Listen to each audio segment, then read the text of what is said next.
Welcome to the Carey Nieuwhof Leadership Podcast. I hope this episode helps you thrive in life and leadership. And if you like it, hit the like button and subscribe to my channel, and that way you'll never miss a thing. Well, if you're like me, you're always looking for ways to stay informed and engaged with the world around us. And that's why I created On the Rise. It's a curated weekly newsletter packed with thought-provoking articles and insights on faith, culture, and the future of the church, and really any other subject that I find fascinating and conversation worthy. And I send it to you absolutely free every single week. So if you're ready to join the conversation and be part of a community of curious, engaged leaders, you can subscribe to On the Rise today at ontherisenewsletter.com. You can start and stop at any point on ontherisenewsletter.com.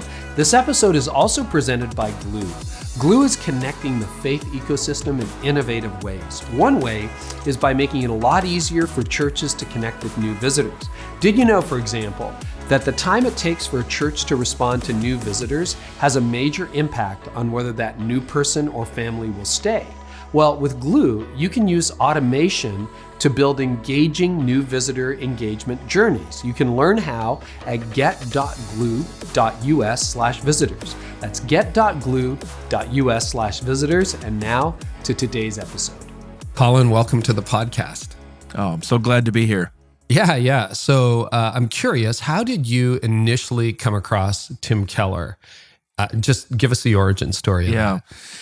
So I think I'm like a lot of people in the millennial generation where as we were coming up and heading into ministry, Tim Keller began to be this kind of name that we were hearing about, especially related to church planting, especially related to global cities. This is after 9/11.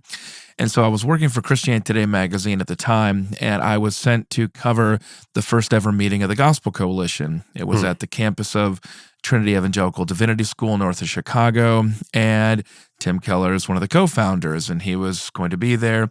He gave a talk that I still think is an absolute landmark where he works through gospel-centered ministry, especially focusing on Jesus as the true and better fulfillment of all these different Old Testament figures. They're very memorable. And I remember talking to him afterward, hey, I'm working on a book. This was my first book, Young, Restless, Reformed. And I said, could you help me with this? And he said, no, I'm not interested in that. And he kind of felt a little bad maybe and then said, well, here's my email address. You can email me. And I thought, okay, here's my chance. So I emailed him about 10 questions or so and he responded with, yes, no, yes, no. It was useless to me as a journalist. So, and a little bit later, I reached out to him and I said, hey, I'm thinking about a series of books about cultural engagement. Do you want to work together on them? And that was the shock. He said yes. And then shortly thereafter, I started working with him at the Gospel Coalition. So, yeah, first meeting was there in 2007, started working together in 2010, and worked closely together for those 13 years. Tim was really straightforward, wasn't he? I mean, my interactions with him were interview-based, but it's funny when he said no, I'm like, oh, you know what? I can imagine that coming out of his mouth. Well, even as somebody who's pretty conflict averse, and he liked people liking him, two things he often would say about himself.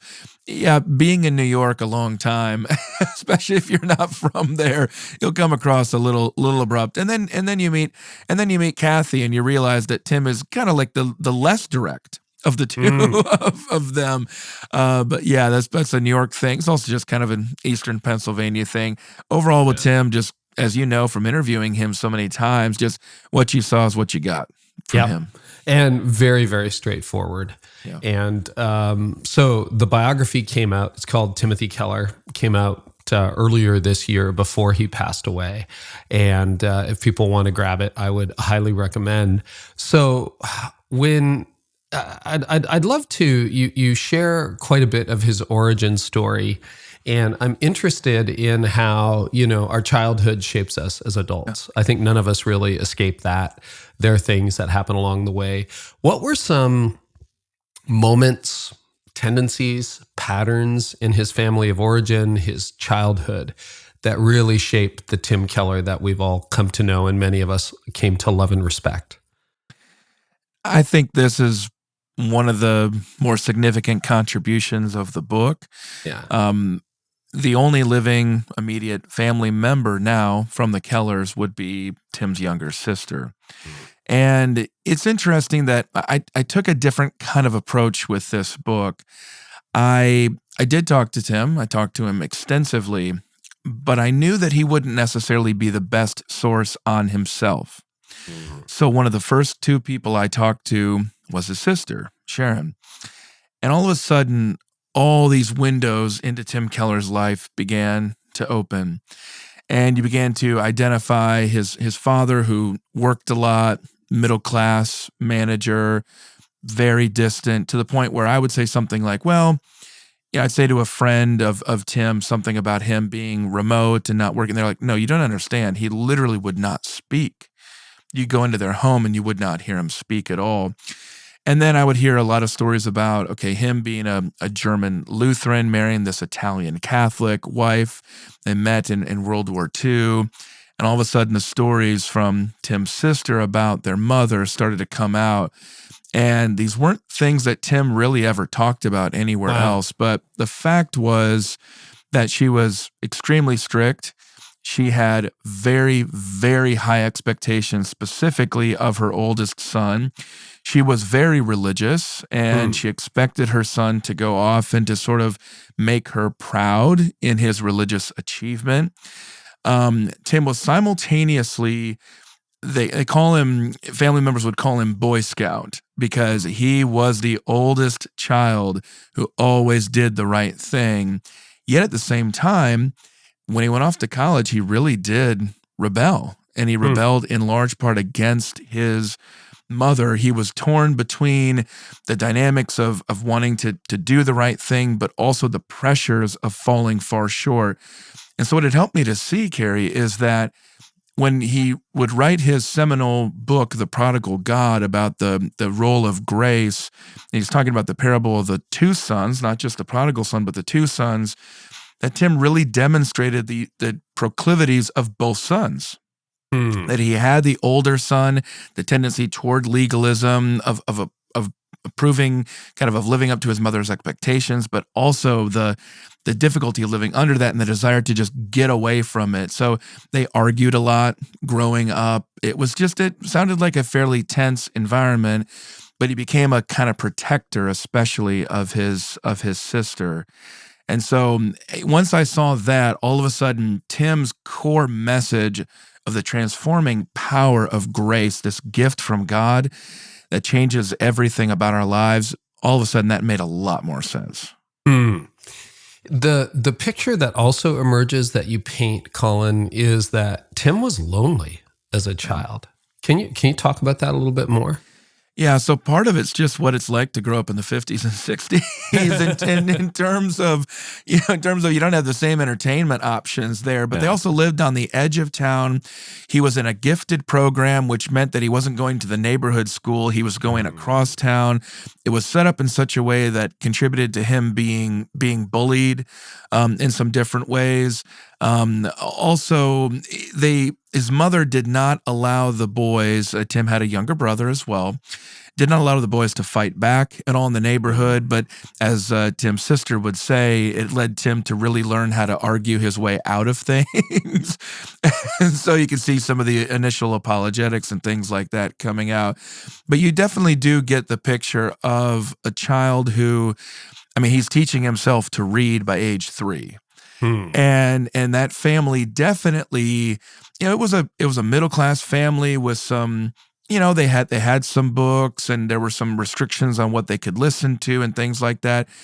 But it wasn't some sort of extraordinary home. So part of the loneliness is simply that, as Tim's sister Sharon would tell me, that you could see that he was a global kind of thinker. He was he was different from an early age, and there was a lot of tension because he didn't yet really know who he was. That identity was not settled at all, and that bled into his college experience. He was very much still searching for that identity. Yeah, is it true that he spent a lot of time reading the encyclopedia? No doubt. Yeah, it kind of it's an interesting thing that I've heard from some other significant figures of that same generation. That the classic experience of Tim, and I think you could say this about him, anybody who would have known him all the way throughout his entire life, is that when he saw something, he wanted to know the story behind it, and he wanted to tell you about it, just a natural teacher. So there was an innate curiosity, a desire to learn what is the story behind this, and a pursuit to find that out and then tell you that whole story. So friends and family would talk about vacationing in England, and they'd be looking out over a vista, and Tim would all of a sudden burst into a 30-minute lecture on the history of the region because he'd been sitting up all night reading about it. Or they'd be sitting on a beach in South Carolina or going on a tour of Charleston, and he would become the tour guide because he knew everything about that place. So yeah, that pattern of I see something on TV, I want to know about what's going on there. I'm going to read the encyclopedia, and then I'm going to teach the rest of my family about what's going on behind that. That was a pattern that was there in the beginning, and it continued through his whole life. Fascinating. So for younger listeners, an encyclopedia, which I grew up with in my home, every family pretty much had one back in the day. Imagine Wikipedia bound and sitting in anywhere from a 2-volume to a 40-volume set on a bookshelf. You can just pick it up, look up a subject, and read the entry, and that's what Tim did. Is it true that he had an incredible memory? So in my 3 interviews with him, I remember the second one, which was maybe a year and a half after my first one. So we met in person in Manhattan just before the pandemic, had a wonderful sit down for a couple of hours, and a great interview came out of that.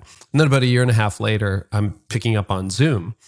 And I don't think he looked at his notes, but he said, Carey, last time we were together, you asked me about, and I told you blank, blank, blank. And I'm like, in my head, I'm like, okay, I don't remember. That was like one of the most important interviews I've ever done, but I don't remember what I asked him per se, but he did. And then I've also heard through the grapevine that he may have had a photographic memory. Do you want to talk about his ability to recall and knowledge and memory, et cetera, et cetera? I think, Carey, that was simply a gift from God. Wow. Sometimes you look at a figure, somebody that we aspire to in leadership, we aspire to emulate, somebody who's been especially successful, and we think, I'm going to learn their method.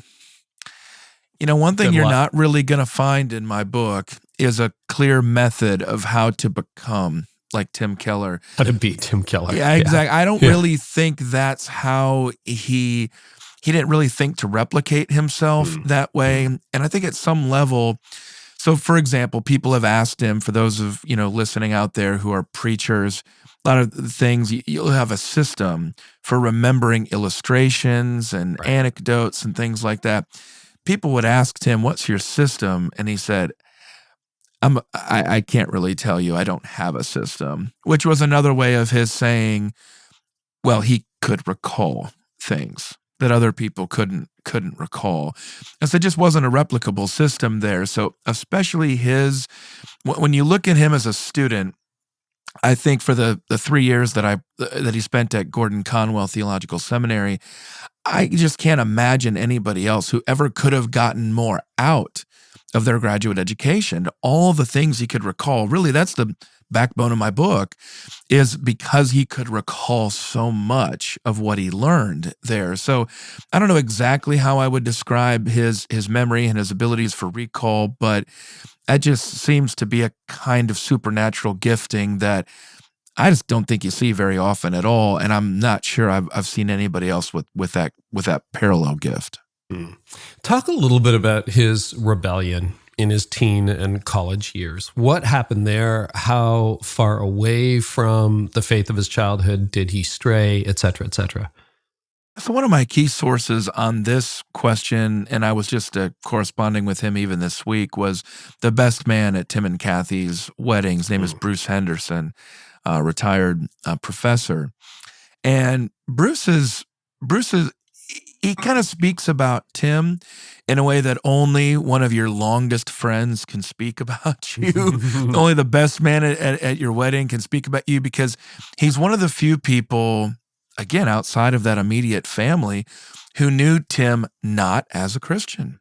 Right. And so he just describes how Tim was very much not clear on who he was, of who he wanted to be, was very demonstrative in his arguing. So in one sense, he had very much strayed away from the assumptions about race and religion and things like that he'd inherited from his family. But of course, he started college in 1968. That was a fairly common thing at the time.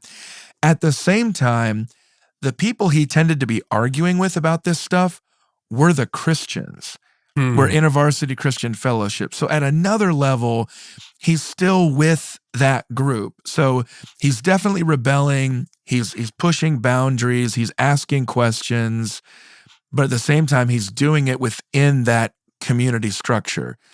And you would actually see throughout his entire life, that's why he always believed in the transformative power of evangelistic communities.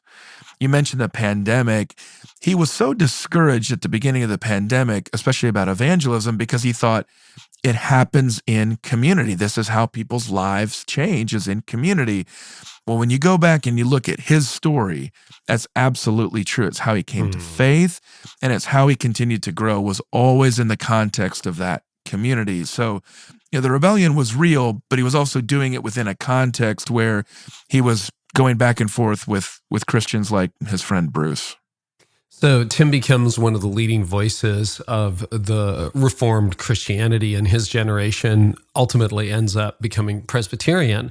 But he had a real hodgepodge of a theological background, didn't he? Like what were the ingredients that it didn't necessarily lead to Reformed thinking or Presbyterianism? No, in fact, that was one of the key dynamics of that relationship with his mother, because his mother's church, the one that she brought the family to, was an evangelical congregational church, basically kind of fundamentalist leaning, but also very much non or even anti-reformed. So one of the reasons he went to Gordon Conwell and not Westminster in Philadelphia was because he wasn't Reformed. And in fact, it was a clear thing from his mom and from the bishop of that denomination was, don't you dare go off and become Reformed. But he ran into a very formidable challenger, and that was Kathy Christie. That was Kathy Keller. And later they became best friends at Gordon Conwell. And she was the one who really introduced him to a lot of his formative theological thinking. But it remained eclectic, to say the least, as you would say, because one of those, you could point to Jonathan Edwards and say a stalwart of Reformed theology in American history, but then you can turn over and say the other key figure is C.S. Lewis, who definitely does not fit that mold at all. So you'd look throughout and you'd see, he at his core, he was saved within a broadly evangelical context of InterVarsity Christian Fellowship. He would develop in a broadly evangelical context of Gordon Conwell. At Gordon Conwell, he developed those Reformed convictions, became a Presbyterian, and then went deeper into that. But I think, as you can see fairly clearly in my book and others' documentation of him, he retained great appreciation for people that he continued to learn from people that he disagreed from. In fact, I think if we're just thinking about some leadership applications here, one of the key signal contributions of Tim Keller would be the ability to learn from people that you disagree with.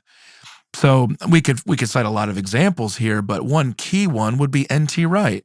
Similar generation to Tim, similar age, similar accomplishments. On a lot of the things related to Reformed theology and the Reformation, they would have disagreed strongly, but that never stopped Tim from strongly recommending some of his works, such as his work on the resurrection. So that was something that was there from the very beginning in InterVarsity. His only personal mentor ever was Ed Clowney. Ed Clowney was the president of Westminster, but Ed knew that he wasn't reformed, that Tim wasn't reformed. That's why he encouraged him to go to Gordon Conwell. But then it kind of came full circle because Ed Clowney then did lectures at Gordon Conwell that helped to contribute to Tim becoming reformed. The only other name I'll just toss out there at this point, at least, would be R.C. Sproul. Yeah. Many people may not realize R.C. actually performed the wedding ceremony for Tim and Kathy. And Tim was very much closely involved with a lot of people influenced by R.C. Sproul, and actually made some trips and visits to Ligonier Valley Study Center in Western Pennsylvania shortly after R.C. Sproul had started it. What was Tim's seminal moment where he went from that period of doubt, rebellion? Because I think he was questioning the very foundation of the Christian faith. Is it true? Is it credible? Yeah. Is this something I'm going to base my life on? What was his turning point? A turning point there is in 1970. It's the end of his sophomore year, and all these questions are coming to the fore. It's a common experience, I think, that a lot of us face. You're in that sophomore year. You're that wise fool. You've learned enough to be dangerous in some ways, and that's really where he was. It was that turning point of, I can't really go back to what I inherited from my church of my upbringing, but I'm not sure I want to go completely against it. And what happened ultimately was that in his searching, he was found. I mean, he's looking for all these things, but ultimately that became just absolutely formative for his, not only his experience, but then what he would teach of God's grace finding him, of him being overwhelmed. So he engages in all these intellectual pursuits, but Tim's teaching philosophy was always that you start out teaching, and if everybody's taking notes, then you're doing the right thing. But by the end, if anybody's taking notes, you've done something wrong. They need to be looking up and listening to you, engaged emotionally. So that's a very similar to the dynamic of his conversion. What in 1970 was, he's doing all this intellectual investigation, and he's concluding, this doesn't have the answer. This doesn't have the answer. This doesn't have the answer. This is the age of existentialism, of the death of God movement, but he isn't finding, Buddhism isn't working for him. Islam, these things are not working. But in the end, it's not some mere intellectual exercise. It is a transformative encounter with Christ himself, an acceptance of the gift of grace, and received in the context of a believing, worshiping community, which was his Friends for the InterVarsity Christian Fellowship. What happened to his loneliness as he got older? I mean, you're talking to lifelong friends. He had a very strong marriage all of his life with Kathy. How did he, because loneliness is now basically, and you know this, Collin, an epidemic for a lot of leaders. And I can relate feeling lonely as a child. I definitely had that in my own past. What did Tim do about his relationships as he moved into adulthood and then maturity? It's a very perceptive question, because not all church leaders are going to answer that question the same way. And so with Tim specifically, what you see is primarily the loneliness was dealt with through an exceptionally strong relationship with Kathy, with his wife.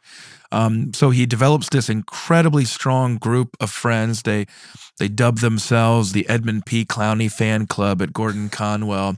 And it's two women and it's two men, and they pair off, and they remain lifelong friends. So David Midwood, the other man, died of cancer years ago, but Louise was an absolute amazing help to me on the book. She gave me just unparalleled insight into those years, and she even mailed me a lot of the documentation that she'd kept from those years. So they made very, very, very strong friendships in seminary. There's a group called the Robins that they would send letters around to from the seminary years. And then also when Tim and Kathy moved on after seminary to Hopewell, Virginia for his first pastorate. They made some really strong lifelong friends there as well, especially Graham and Lori Howell, who make a significant appearance in the book as well. But one thing I noticed in there is that That was very much true in seminary. It was true in his first pastorate. And Kathy was primarily the person, and is primarily the person, who facilitates a lot of those relationships and friendships. But professionally, as it went on, then Tim's relationship started to become a little bit more ministry-based or professional. And then when he got to New York, things grew so quickly that I didn't find a lot of evidence of close friendships in New York in a lot of ways. It's also, you're growing up, your kids become busier, and then fairly soon into that, he becomes within a decade or so, you've got 9/11, and then after that, the books, and becomes a really world-renowned figure in that process, and friendship becomes a lot more complicated. The thing that I'll add here in the end is that something seemed to have liberated him with his diagnosis 3 years ago of cancer. All of a sudden, when you're a ministry leader, you have to maintain a lot of relationships for professional reasons.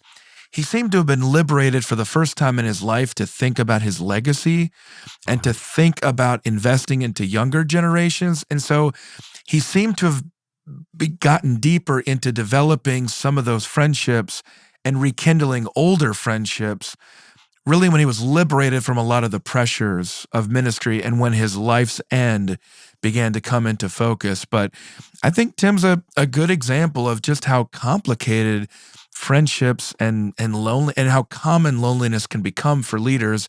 There was one person, it was interesting that Tim spoke so highly, especially of two people in New York. One of them was Bruce Terrell, and one of them was Dick Kaufman. Dick just died a little while ago. They were his two main executive pastors. Not his only two, but his two main ones. So you could sense that the real close relationships largely came from how these men had served his ministry and really had solidified some of his weaknesses. And that really meant a lot, meant a tremendous amount to him. But I wouldn't say that friendship became natural. I guess one final thing to mention just in terms of loneliness, though, I don't think Tim ever would have thought himself lonely so long as he had a book. Books are friends. So if he was engaging, that was a dynamic exercise of friendship with the book and with its author. So, well, you might be able to argue that he was friends with C.S. Lewis, even though they never intersected, right? That's exactly what I'm trying to get at. And I think even more so than, I'll say something about Lewis and then something about Tolkien. The thing about Lewis is Mako Fujimura, the renowned artist, was an elder at Redeemer, and he would say, we always knew when Tim didn't have time to prepare a sermon because he would just quote C.S. Lewis. But he could recall C.S. Lewis, and it was like Lewis was one of his old friends. And then Tolkien was that older friend because Tolkien was the only author outside of Scripture where Tim said, I never stopped reading him. I was always reading Tolkien. So Tolkien was that constant companion of his as well. Wow. Yeah, that's very fascinating. And what impressed me was some friendships were lifelong, and it seemed like Tim and Kathy, they wrote a book on the meaning of marriage and everything like that, but I think they really did find solace in each other. Yeah. Oh, absolutely. And it's one reason why so many of us are praying so much now for Kathy and love her and think of her in this grief, because you don't. And I don't mean to say that their marriage has to be paradigmatic for everybody in leadership, whether inside or outside the church. It's simply to observe that you and I could talk to Tim in a professional context and we'd be getting the authentic Tim. But when you would see him together with Kathy, or you'd call him up and you'd realize that in a New York apartment, they're never far from each other. so you're going to get Kathy's comments in the background. It was just a constant dialogue between the two of them. And that is rare. And it's kind of like Tim's recall. If it's a gift that you receive, then you accept it. But it just doesn't always happen for everybody else. Even when you're very close in marriage, you may not have that kind of overlap or even that kind of closeness. Well, there's a lot of different directions we can go. One, and I want to put a pin in Tim's last 3 years because I want to come back to that toward the end. He said something to me that honestly I can't get out of my mind. I've shared it with friends and they can't get it out of their mind, just about your legacy and distraction, et cetera, et cetera. But we'll come back to that. Tim became one of the best known. I mean, whenever I introduce Tim, either on the show or to friends or introduce a thought, I'll often say, unlike most of us, he'll be read 100 years from now. Yeah. And I think that's very true. I mean, his contribution is at that level. But when he died, I was reflecting on him, and it struck me that Tim didn't build a platform thinking or hoping that his message would be heard. He offered a compelling message, and the platform built itself. Is that a naive understanding? Like I get hit up by leaders all the time. It's like, how do I build a platform? How do I get more followers? To me, from what I know on the outside looking in of Tim, he didn't think that way at all. Is that fair? Is that a characteristic, or was he more strategic about building platform than it might appear?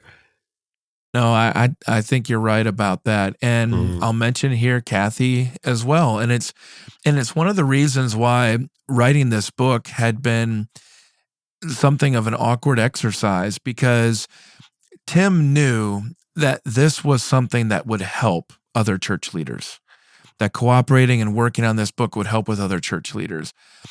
But talking about himself, pointing to himself, using himself as an example did not come naturally at all. That was very awkward. It was not something he enjoyed doing. In fact, it really relates not only personality-wise, but also strategy-wise, going back to something that Redeemer Presbyterian Church implemented from its founding in 1989. And keep in mind that Kathy was the communications director for the church, and it was a no publicity policy, essentially. Now, there were all kinds of exceptions to this. What did that mean, no publicity policy? What it meant was they did not go into New York. Like, kind of the stereotype you see now, Carey, is that a new church arrives in town and you see these placards everywhere saying, not like your grandmother's church, come, new, exciting, dynamic, whatever. It was really the opposite for them. It was like, we're going to lay low. We're not seeking publicity. We're not trying to promote ourselves. In fact, we're trying not to promote ourselves. I think there was a very keen I'll say two things on this, and that's why they're in my introduction in the book. The first part is personal. What the first line of my book says this: the first 10,000 people Tim Keller sees when he walks out his apartment door have no idea who he is.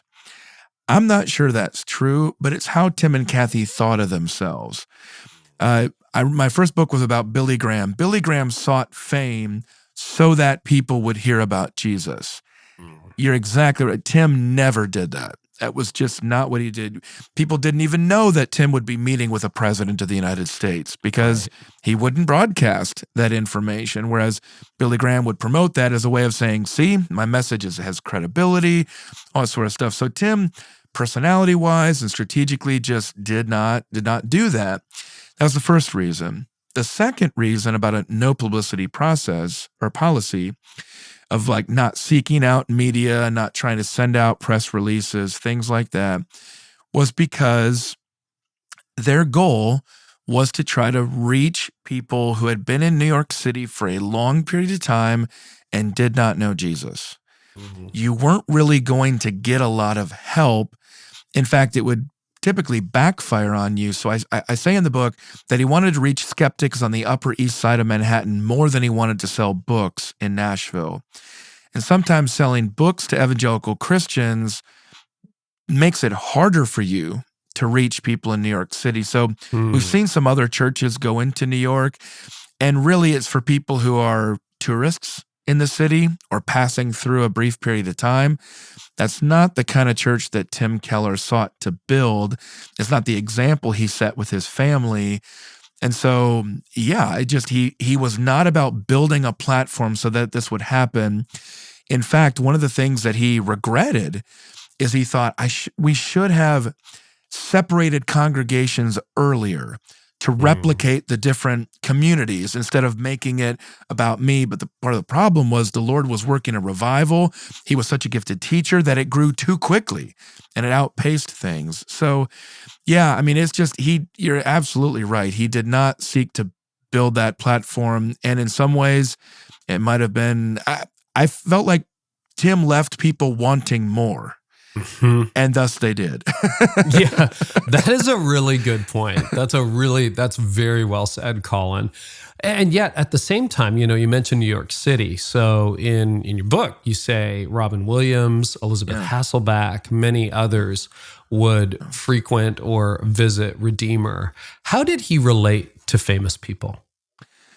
Yeah, so there's a great observation about this that came from David Brooks, the New York Times columnist, and David another friend of Tim's. Yeah, exactly. So they were part of a book club of some different folks in the last number of years, and the way he described it was that everybody in the room would just, the virtual room would just kind of wait and see what Tim would say, and then they would finally have to ask him. And then everybody just kind of hoped that he had liked what they had said. Tim kind of had an anti-charisma. I don't know how to describe it, but he was not fascinated or impressed by famous people, which is one reason why I think famous people felt comfortable with him. He just wasn't the kind of person who was going to reach out to you and try to take advantage of you at all. Right.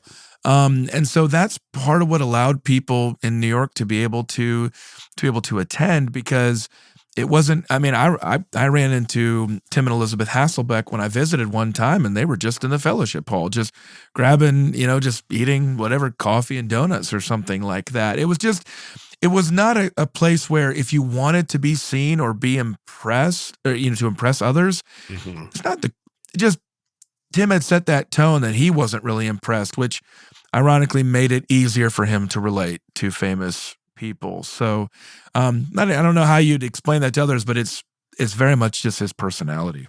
And there was no photographer there to get the pics to post to social, etc. Yeah, you know what? That actually kind of makes his biographer a little bit upset, because for example, I said, okay, so I'm sure you guys have photographs of the message on September 16th, 2001. I'm sure you have photographs of the lines extending outside the church building, because that'd be really helpful to include in the book to be able to illustrate. No, of course they don't. In fact, when some Christian media showed up to be able to broadcast in their service, Kathy physically chased them away and told them, do not come back. There was just this certain sense that what they were doing was precious and physical. Like, it was for these people here. It wasn't just for consumption. Part of this is generational, though, as well, because this is still pre-social media, pre-smartphones and things like that. It'd probably be different today.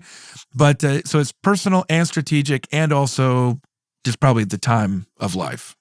Yeah, although I think there's something very compelling to it. I think sometimes we get over our skis in terms of seeking influence, and maybe you get it, but you don't have enough character to sustain it or enough content to sustain it. And Tim was the opposite. Well, let me give you an example of that. You're exactly right on here, Carey. The example here is that, so I don't think I've ever said this part before. So Tim and I had feedback on the book. And one of the things that I had gathered everything that I could find about why he originally did not want to go to New York. All the rationale he'd given, things about his family, about Kathy, about how much he liked his job, of why he didn't want to plant this church. But then he came and he clarified something. He said, Collin, that wasn't the reason. The reason was I didn't think my prayer life could sustain the challenge. I was not ready spiritually to be able to do it. That's what I was afraid of the most. Wow.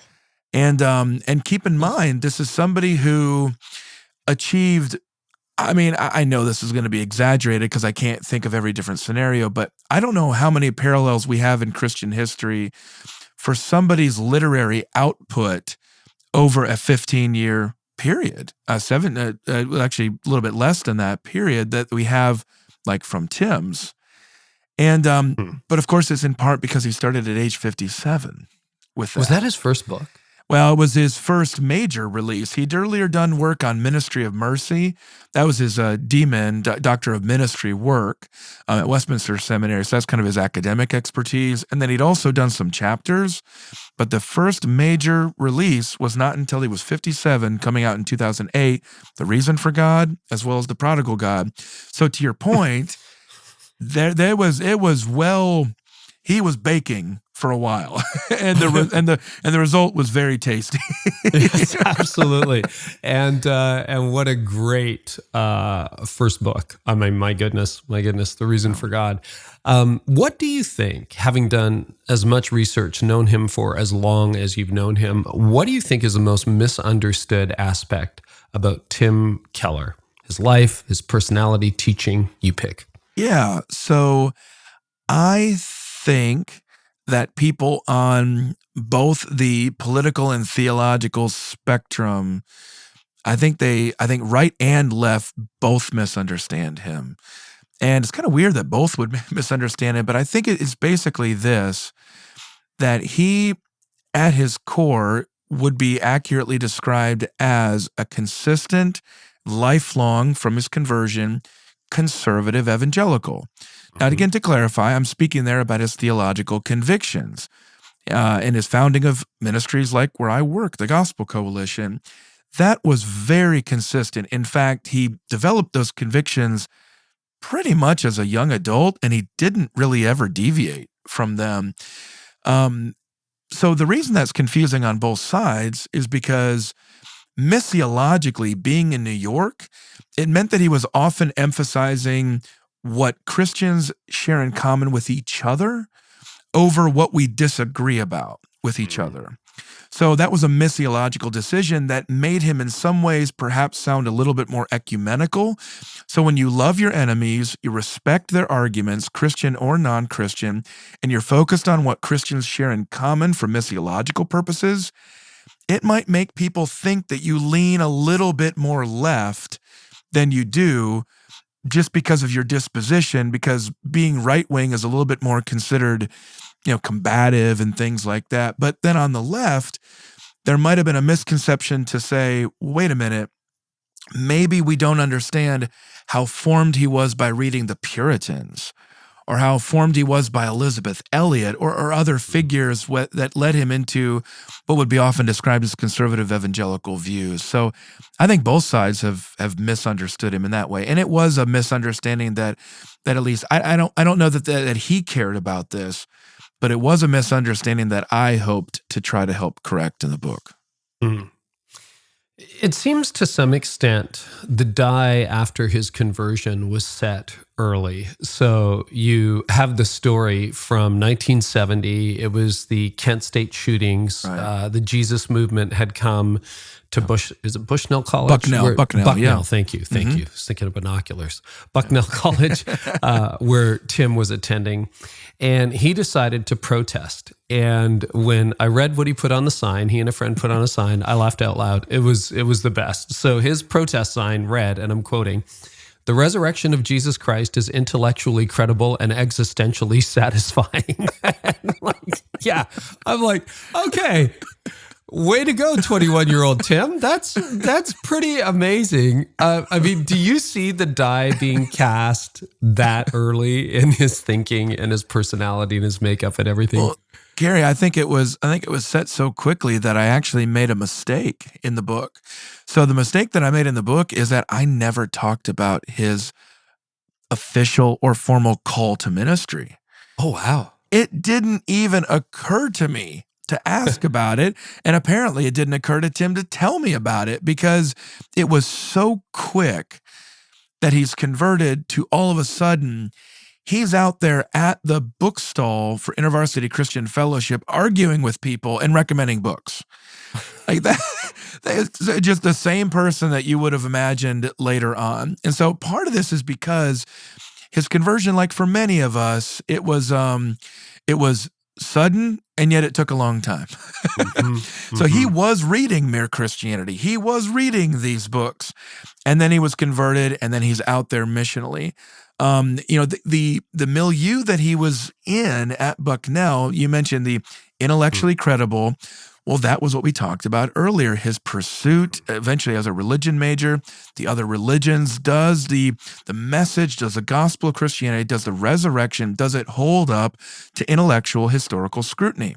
So that's the one thing. But then when we're talking about being existentially satisfying, I mean, it's a combination of things. One, it's because it was a matter of identity and personality for him in becoming a Christian. But also, this is the era of Albert Camus, of Sartre, of existentialism.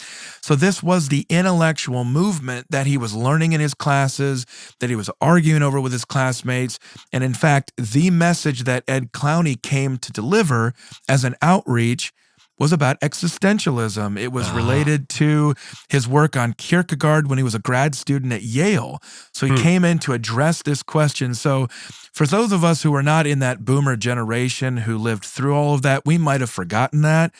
But absolutely, like that was considered the avant-garde challenge to Christianity. So what's consistent for Tim is, like other figures like Edwards or Calvin or Bavinck that he looked up to, he was very much engaged from the beginning in the cutting edge theological and intellectual and philosophical challenges to Christianity. Oh, absolutely. I can see him. That was 1970, and it's so funny among all the long-haired hippies and the whole deal. I can imagine Tim, with that sign.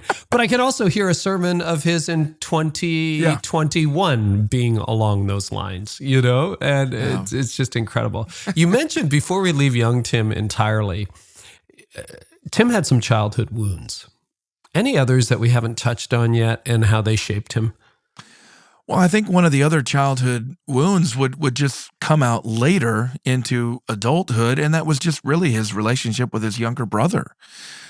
This was something. I mean, he was a fair bit younger, and I don't get a strong sense that they spent a lot of time together. But one of the key differences between Tim and his younger brother Billy is that Billy was more like his mother, personality-wise. In fact, it was their sister who gave me the key insight. She said, when you visited my brother Billy's place, you knew where every single thing was because it was exactly where my mother had it. Oh, wow. Wow. So you could tell. So there was that kind of thing. And the other thing was that Tim wasn't at the same church with his family for very long because they'd flipped from the Lutheran church over political and theological reasons to this other church. Tim wasn't there that long. It was kind of a decision, walk the aisle kind of place. His younger brother was the kind, and some of you may, when you're listening here, you may know the personality. Tim's younger brother was the kind of kid who walked the aisle every week. Like right. He knew he wanted to do the right thing, and so he did that every time. But his younger brother then ran far away and lived a homosexual lifestyle, eventually contracted AIDS, and then died of it, died of complications related to AIDS in 1998.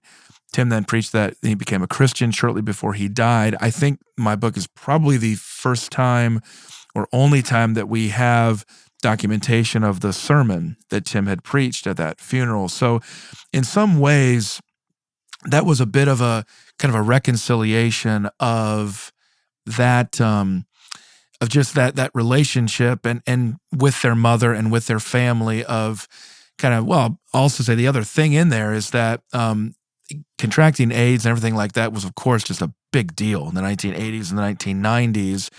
And it was a major challenge and kind of a point of shame between him and his family. But in his death, there was actually a lot of reconciliation with his parents. They came and ministered to him in hospice, which lasted a number of months. So, yeah, I mean, Tim, the reason I'm bringing all this up is because Tim really didn't talk about that very much.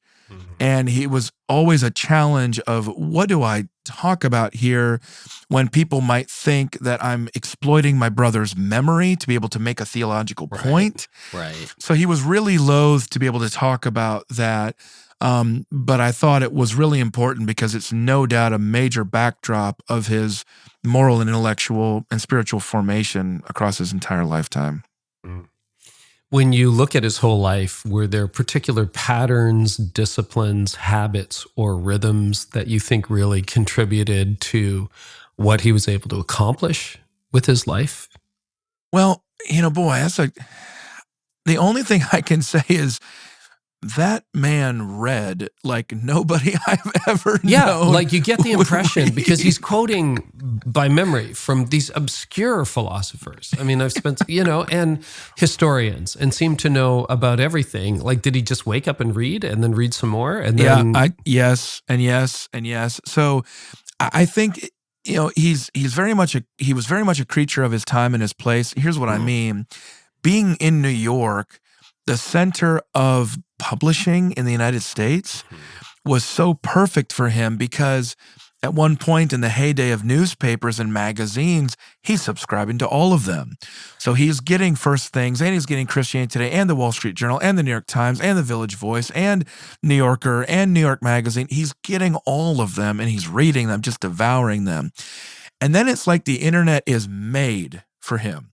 One of the comments that people would often make is, yeah, I was a 25-year-old blogger in 2006, and all of a sudden I got an email from Tim Keller, or I got a comment on my blog from Tim Keller.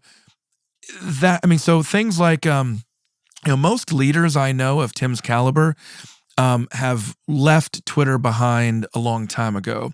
Major reason is that you're a big inviting target. It's a very hostile atmosphere for most prominent leaders. But Tim could not stay away because he loved learning what he could learn on Twitter, the way it would aggregate so many different things. He just loved reading that sort of stuff. So Tim seemed to have a much stronger idea than anybody else I know of his generation of what was happening on the internet because he was reading it. So I mean, the thing is that the only practices that I would recommend from this, or maybe commend, would be he didn't watch a lot of TV. Yeah. And this is not necessarily what I would recommend, but he doesn't really have hobbies. So what's interesting, I didn't have these major parts of the book about, when he was younger, he played video games. When he was younger, also, he played trumpet. But those weren't things that he was still doing when he was older. So really, reading was his hobby. It was not only his ministry and his practice, but it was also basically his hobby. Yeah. Any insights into how he cared for himself in terms of sleep, exercise, diet, et cetera, et cetera? Man, that's a good question. I don't think it came up very often. The one thing that I can keep in mind, or the one thing that comes to mind, is that, especially for his health and just general practice, several of his close friends would tell me Tim would forget to drink water if not for Kathy. And I'd say, that's a really interesting metaphor. And they said, no, I didn't mean that as a metaphor. I meant literally. He would not drink water unless Kathy would give it to him. And so the major discipline there was that Kathy very much devoted herself in many ways to caring for him in ways that he would simply lose. So for example, he would want to, with you or with me or anybody else, he'd want to just be on the podcast forever.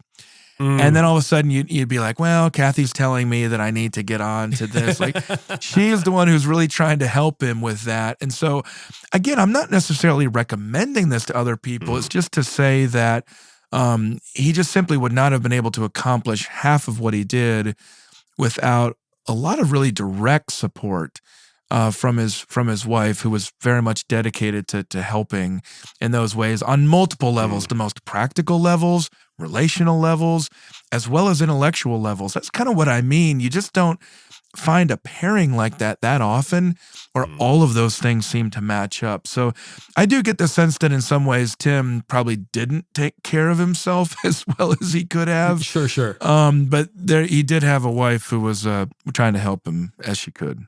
That's That's helpful to see. It's not surprising to me. Yeah. The one thing that really surprised me when I met him in person, I had him sort of pegged at 5'9", 5'10". Oh yeah.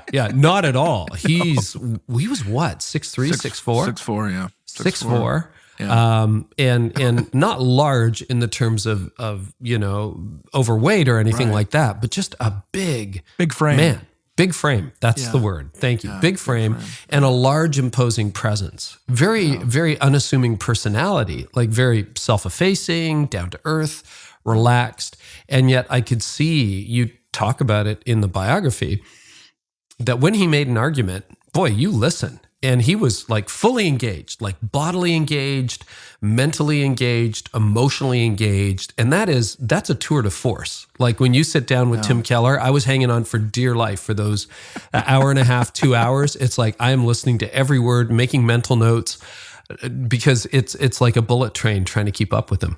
Yeah, you don't normally find people who are good at listening as well as teaching. And so one of the things that stood out to me, I thought, let's see, how do you develop his contextualization method of how to teach to New Yorkers? And I thought I'd get long lists of books, just knowing Tim. And there were a couple books that I mentioned in there that he read, but really it was just sitting down and talking to people. And that's, again, what I'm getting at in that context.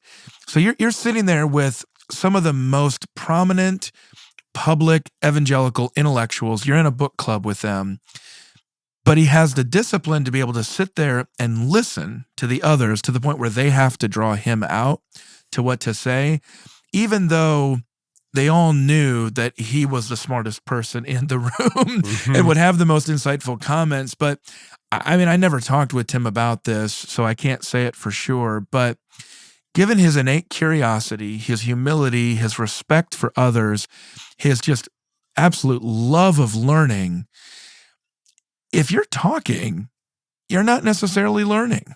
Yeah. And so he would have wanted to learn, was there something else here that I can develop, even if I might have the most insightful comments in there?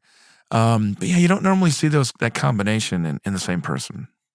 So I want to go back to something he told me in our last interview together, which I think it came out in 2023, but I believe we did it in December of 2022. So it's 5 months before he died. And he was in very good, relatively speaking, for someone with terminal cancer. Yeah. Very good mental space, lots of energy, etc. Yep. Mm-hmm. And this is a long quote, but I want to quote it, and then I want your comment on it. He said, "I would say that as a man who was 69 years old, I was actually pretty unfocused, because the reality is it doesn't matter whether you have cancer or not. When you're approaching 70, you should actually know that the time is short. You don't really have decades anymore. You've got years anyway. And so I should have been more focused.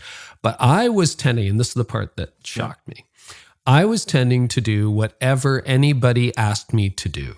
You're a nice person, you're a minister, so you do whatever anybody asked you to do, and I had no focus. I really didn't. I wasn't saying, what do I really, if I finally had 1 year left, 2, 3, 4, 5, what should I be doing?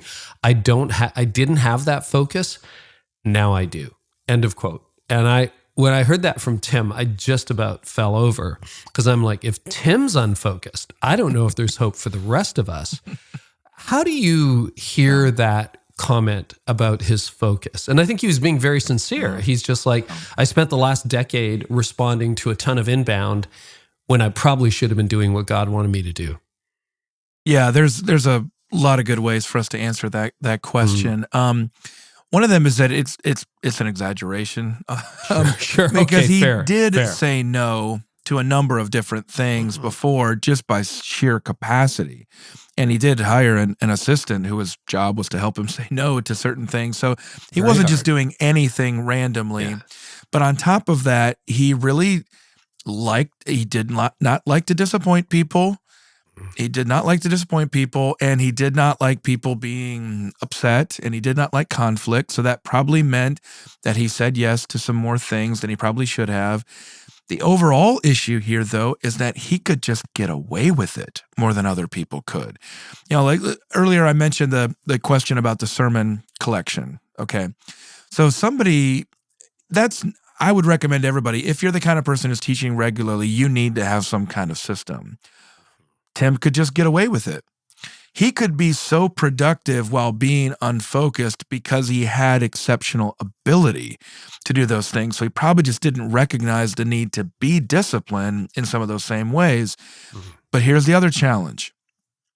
He was so successful as an entrepreneur, launching Redeemer Presbyterian Church, launching Redeemer City to City to start new churches around the world, launching the Gospel Coalition, that these organizations would have significant demands on him. They would say, we need your help with fundraising. Redeemer Presbyterian Church would be building these, some of the first new church buildings in Manhattan in decades. They needed Tim's help to fundraise. Same thing with City to City. The Gospel Coalition needs him to speak at an event or something like that, or attend a board meeting or whatever. That's the kind of thing where he was saying yes, but he was saying yes to institutions that he had helped to build. But those institutions were so successful that they needed him to continue to do that. And so maybe in some ways what he should have done is he should have been more deliberately mentoring young leaders. Maybe he also should have been focused on ensuring that he would be able to write everything that he wanted to write and that he wouldn't assume that he had that time. Because, of course, he retired at age 67, didn't get the cancer diagnosis until a couple years later. So he didn't necessarily know when he was retiring that he would only have 72 years. Probably realistically thought, I've got a good decade there to be able to do that. So that's kind of the leadership lesson and application and warning for all of us, is that we're, of course, not even guaranteed 72 years. We're not guaranteed tomorrow from what Jesus said. So what I take away from that comment from Tim is that we should try to be deliberate and focus on those things that we can do, and not merely simply responding to other people's expectations of us. And I do think that's probably what kind of the bottom line of what he was getting at with that quote. Did he have unfinished tasks? Yeah, unfortunately, he did. There was a book so he, on the spot in Oxford, he was doing a mission there, an evangelistic mission. And on the spot, somebody was asking him a question about biblical teaching on sexuality. And he developed, just encourage people, check out my book or check out his book on preaching. You can see his illustration of the Anglo-Saxon warrior. But the point is, he was trying to illustrate that none of us forms our identity individually, even though we have that conceit in the West. Instead, we form it communally. And he just came up with it on the spot, and it's very effective. He believed that one of the core idols and misunderstandings of our age is related to the concept of identity. And so he wanted to write something to be able to treat that concept. But what's interesting is that his longtime publisher just didn't really think it would sell necessarily. So that's one reason why it didn't hit the forefront there. So, I'm not sure. Tim has so many things that were unpublished or published as essays that could become books. And I know that his longtime assistant, Craig Ellis, is working on some of those projects now, which is wonderful. So some of them will still see the light of day. I know that some of what he left unfinished, he wanted us to do at the Keller Center for Cultural Apologetics, which he and I launched together this year. So hopefully we'll be able to do some of those things. But that was one of the first things that came to mind was, boy, I don't think we're ever going to see his book on identity, and that's sad to me. So that first interview I did with him, which I think is pushing 500,000 views and or downloads, is crazy. Yeah. That's the one we did in person in New York, between audio and video. Yeah. But he talked about those ideas. Like if I was starting over again in New York, I would actually base my preaching on identity, and went through sort of three. And I have gotten more feedback to that one idea. So whoever's listening, if you could plumb the archives for any identity stuff Tim may have left behind, that would be wonderful to see more on. And you were talking to him the same time that I actually saw him the last time in person. Wow. All the interviews that we did were over phone and Zoom and things like that, which actually helped because I could record them and things like that. But he was very much in that mindset in 2019 going into 2020.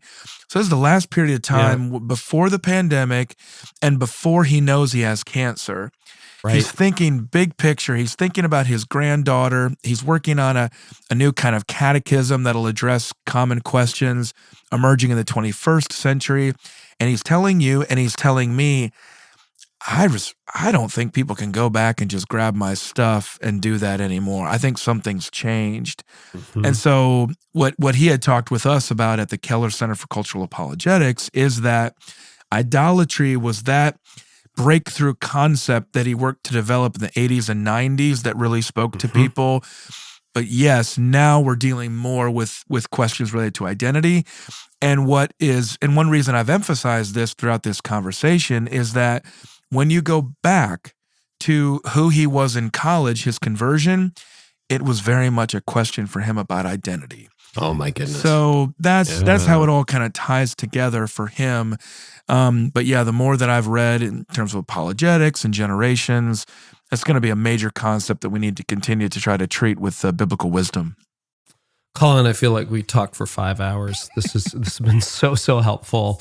I want to shift to Tim's legacy, or let me phrase it this way, finishing well. So we live in an age where, anybody who seems to get a platform seems to have skeletons in the closet, and, they get completely disgraced. I don't want to name names, and unfortunately, everybody's got 3 or 4 in their mind, even as I ask this question.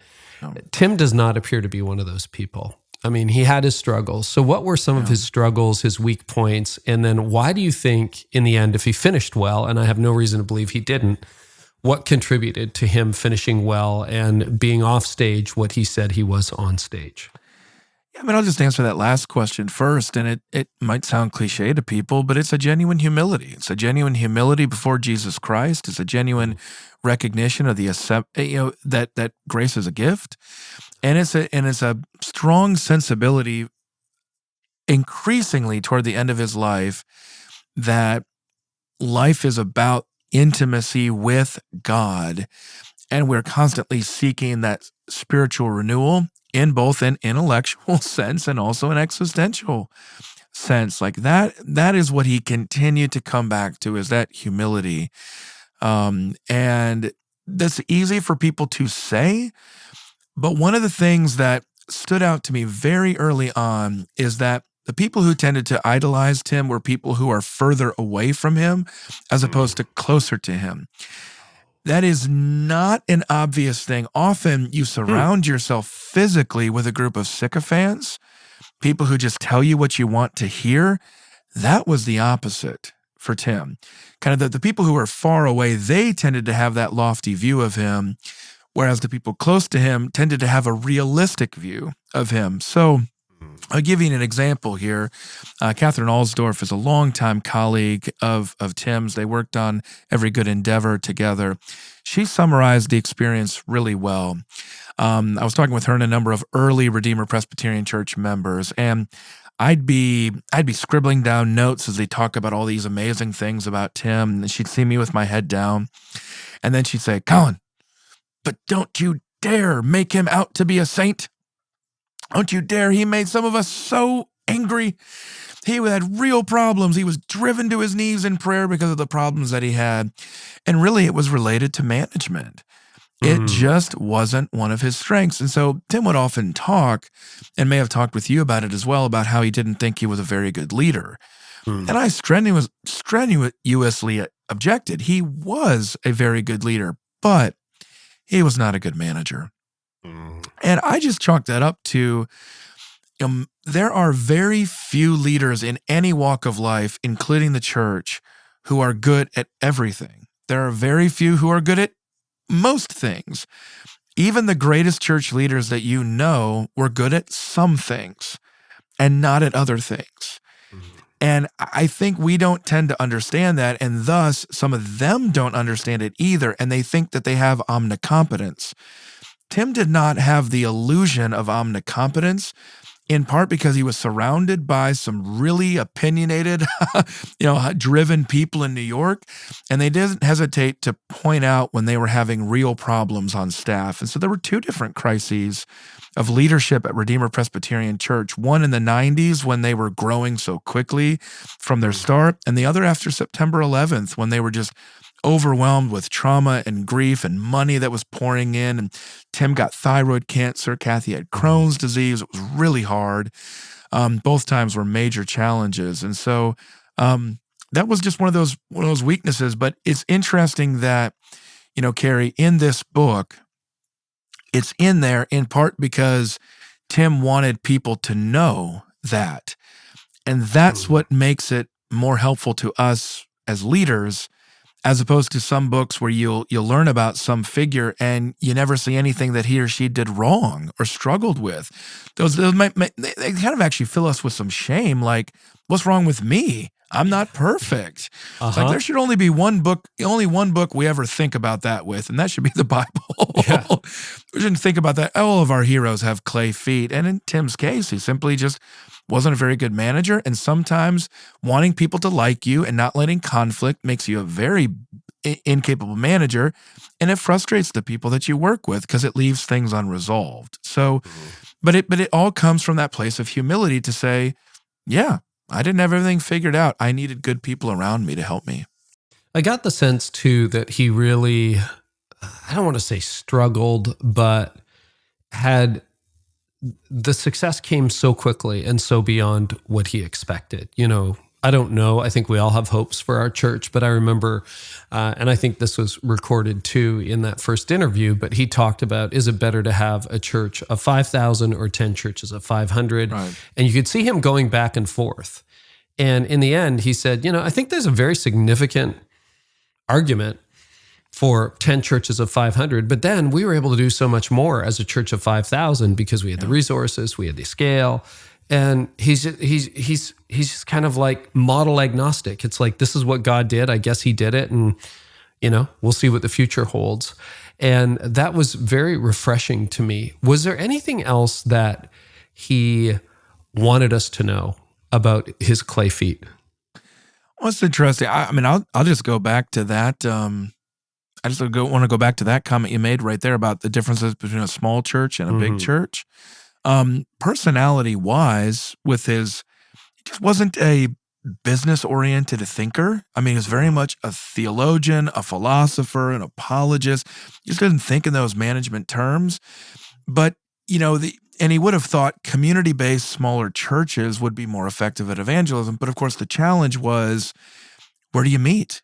Where do you have space? And so part of what Redeemer was able to do was build one, and now in process 2, major church buildings that will last, Lord willing, until Jesus comes back or for generations, which is a signal contribution, not because it does help to have a place to meet. You can do all kinds of things that way, and church was allowed to do that. So, yeah, I think he just, he wanted people to know why he did things the way he did them, but he wanted them to be inspired to, in faithfulness to Christ and obedience to God's word and the leading of the Spirit, to find their own way.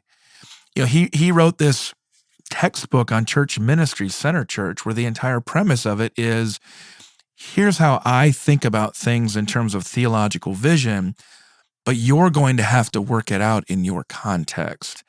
So he just didn't think that his way, how many people, Carey, and this is, I guess you asked the question, what does he want to see about his clay feet? He spent much of the last years of his life through Redeemer city to city, writing things about their movement, church planting movement around the world, and getting critical feedback from young, global, multi-ethnic leaders. How many people at the pinnacle of their leadership influence are sitting down and listening and asking for young people to tell them why they're wrong? That's not a common thing for leaders when you can just go around the world and pontificate. He could have gone anywhere and just told people whatever, and they would have clapped for him. But instead, he sits there and says, you tell me what you think, because I'm learning from you, because you're a different generation, a different place, a different gender. That's significant. That's so remarkable. Part of the clay feet was simply, he was willing for people to sit there and say, yeah, Tim, I don't think this is going to work anymore. Maybe that works in New York, not going to work anymore. And say, oh, okay, all right, well, good to know. That's rare. Are there any other factors, characteristics, qualities that you think helped him live a life that was, I would say had integrity? Integrity is it didn't fall apart, right? So he had clay feet. Yeah. He had some mistakes. He wasn't a great, manager. I get that. But he had a successful marriage. Yeah. There wasn't a double life. Right. Any other factors that really contributed to that? Well, I do think the wife factor is so significant there, because having somebody who is not impressed with you and in the sense of not being awed by you and kind of doesn't let you get away with that. I also think that being in New York was really significant for him, because it did allow him to not see himself as a big deal. Because it's a city full of people who are a big deal. It's also a place of people who think that they're a big deal. So it was an interesting contrast. In many ways, he would have been more famous. I mean, of course, you toss out a Dallas or an Atlanta or something like that. Of course, he would have been more famous. His church would have been bigger and all that sort of stuff. But even London, it would have been a different situation for him compared to New York. So simply the discipline of respecting your context, to understand it's actually good to be in New York, because it's not the kind of place that allows me to be very impressed with myself, because it's a hard city. People are, it's expensive. We might think of it as being exotic, and that's precisely the place that you would go if you had a big ego. It's really not like that at all. It's a kind of a place that crushes as many dreams crushes way more dreams than it ever creates. And so I think, and I'll say one last thing here from Kathy, and I loved her saying this. She said, if you want to know how to plant a successful megachurch, let me tell you what it is. Okay, here it is. She says, do this. Figure out where God is going to send a revival, and just move there a month earlier.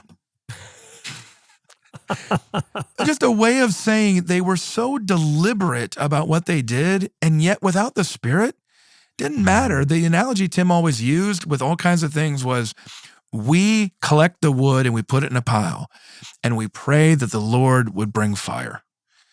So he was just a wood collector in that sense, going to New York. So we're just collecting the wood. If the Spirit doesn't work, it doesn't matter. And so and the Lord works through the means of our faithful, persistent prayers. So Kathy, I love this about her. She would say, I wrote the most pathetic, whiniest, terrible prayer letters in the history of church planting. And those women prayed for me, and that is why our church grew. And then she would say, don't listen to my parenting advice. We are the self-described worst parents of all time, which is not true. But what was true is the sense that we don't control life, but we have faith in God who does. So you could do all the parenting things right, and it doesn't turn out very well for your kids. Sure. You could do them badly, and Tim and Kathy would say they didn't really have great parental instincts or characteristics, but their kids turned out pretty well. Yeah. It was a humility there, and a humility before God to say, God, you're the one who ultimately makes these things work or not. Oh, this has been so inspiring, Collin. Thank you for doing the hard work of writing a biography and drilling down on so many sources, written and friendships and the whole deal. I am very honored to have met Tim on 3 different occasions. And really, if we started the podcast and I never had, he was always on I don't think I'll ever get Tim Keller, but to be able to do it 3 times in the last 3 years has been incredible. And I just want to thank you so much for giving us insight and some real world insight, like the clay feet. Hey man, my feet are clay. All of our feet are clay. Yeah. And I think a lot of people listening to this want to finish well. And you gave us some really good insight into maybe some of the ingredients on how that might happen. So thank you, Collin. Thank you, Carey. It's been a joy. Yeah. So the book is called Timothy Keller. It's available everywhere you get books. And Collin, where can people find you online these days? I'm at thegospelcoalition.org or on Twitter, just Collin Hansen, 2 L's, Hansen. Great. Thank you.